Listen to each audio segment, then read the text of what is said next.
Hello guys, কালকে চলে গেছিলাম পাশের বাড়ির ভাইয়ের একটা বার্থডেতে। তো আমরা গিয়ে দেখছি এখানে বেলুন ফোলানো চলছে আর জায়গাটাকে সুন্দরভাবে সাজিয়েছিল। তো আমার ভাই, ওর বন্ধু সবাই মিলে বসেছিলাম। তো এখানে গোছানো প্রায় কমপ্লিট হয়ে গেছে আর জায়গাটা বেশ সুন্দর লাগছিল। তোমাদের সবার জায়গাটা কেমন লাগলো আমাকে কমেন্ট করে জানাবে। আর এখানে আমার ভাই বার্থডে বয়কে গিফট দিয়ে নিচ্ছে আর ও তো খুব দুষ্টু বার্থডে বয় আমাদের। আর এখানে সব বাচ্চারা বসে আছে আর আমার ভাই তো ক্যামেরার সামনেই আসবে না।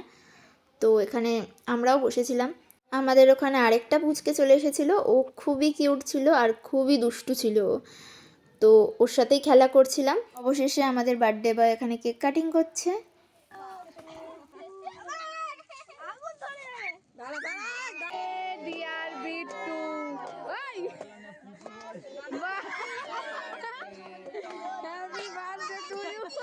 তো আমি বার্থডেতে খুবই এনজয় করেছি, খুব মজা এসেছে অনেক দিন পর। তো এখানে সবাইকে খাবার দাবার দেওয়া হচ্ছিল। তো আজকের মতো ব্লগটা এখানেই শেষ করলাম। ভালো লাগলে লাইক, কমেন্ট, শেয়ার। টাটা।